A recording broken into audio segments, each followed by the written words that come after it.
এবার ইসরায়েলে পাল্টা হামলা চালিয়েছে ফিলিস্তিনের স্বাধীনতাকামী সংগঠন হামাস। এতে কেঁপে উঠেছে ইসরায়েল। ইসরায়েলের বাণিজ্যিক রাজধানী তেল আবিবে মুহুর্মুহু রকেট হামলা চালিয়েছে ফিলিস্তিনের এই স্বাধীনতাকামী সংগঠনটি। এই হামলার ফলে সেখানে আকাশ সতর্কতা সাইরেন বেজে ওঠে এবং সেখানকার বাসিন্দাদের মধ্যে আতঙ্ক ছড়িয়ে পড়ে।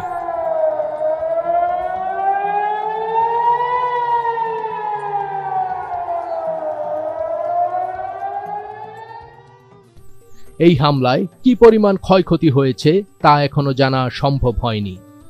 গতকাল বৃহস্পতিবার টাইমস অব ইসরায়েলের এক প্রতিবেদনে এ তথ্য জানানো হয়েছে। হামাস জানিয়েছে ইসরায়েল যুদ্ধবিরতি ভঙ্গ করে গাজায় স্থল ও আকাশপথে ব্যাপক হামলা চালিয়েছে। দেশটির এ হামলায় 4 শতাধিক ফিলিস্তিনি নিহত হয়েছেন। দেশটির এ হামলার জবাবে ইসরায়েলের রকেট হামলা চালানো হয়েছে। ইসরায়েল জানিয়েছে গাজায় পুনরায় শুরু করা স্থল অভিযান আরও সম্প্রসারিত করতে বুধবার ওই অঞ্চলের উত্তর দক্ষিণের প্রধান যোগাযোগ ব্যবস্থা বন্ধ করে দেওয়া হয়েছে। ইসরায়েলের সেনারা এই যোগাযোগ বন্ধ করে দিয়েছেন। এদিকে গাজার বেসামরিক প্রতিরক্ষা বিভাগ জানিয়েছে নতুন করে ইসরায়েলি হামলায় গত দুদিনে 974 জন ফিলিস্তিনি নিহত হয়েছেন। তাদের মধ্যে 190 জনেরও বেশি শিশু রয়েছেন।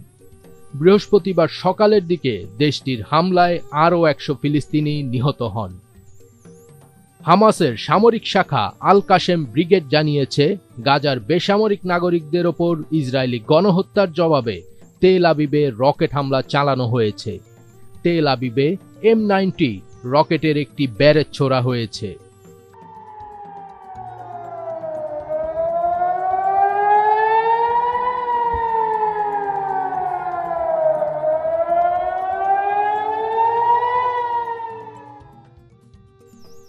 ইসরায়েলি সেনাবাহিনী জানিয়েছে গাজা থেকে নিক্ষেপ করা একটি প্রজেক্টাইল আটকে দেওয়া হয়েছে।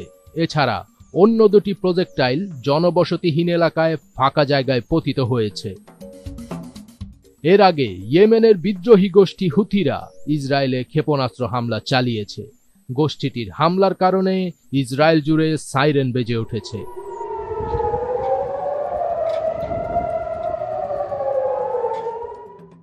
ইসরায়েলি সেনাবাহিনী IDF জানিয়েছে ইসরায়েলি বিমান বাহিনী ক্ষেপণাস্ত্রটি ইসরায়েলি আকাশসীমায় প্রবেশের আগেই প্রতিহত করেছে। এই ঘটনার পর কোনো ক্ষয়ক্ষতি বা গুরুতর আহতের খবর পাওয়া যায়নি। ইয়েমেনের হুতি বিদ্রোহীরা ইসরায়েলের বেন গুরিয়ন বিমানবন্দরের দিকে একটি ব্যালিস্টিক ক্ষেপণাস্ত্র নিক্ষেপ করার দাবি করেছে এবং এই হামলা অব্যাহত রাখার অঙ্গীকারও ব্যক্ত করেছে। ফজবির তাজ, ATN বাংলা।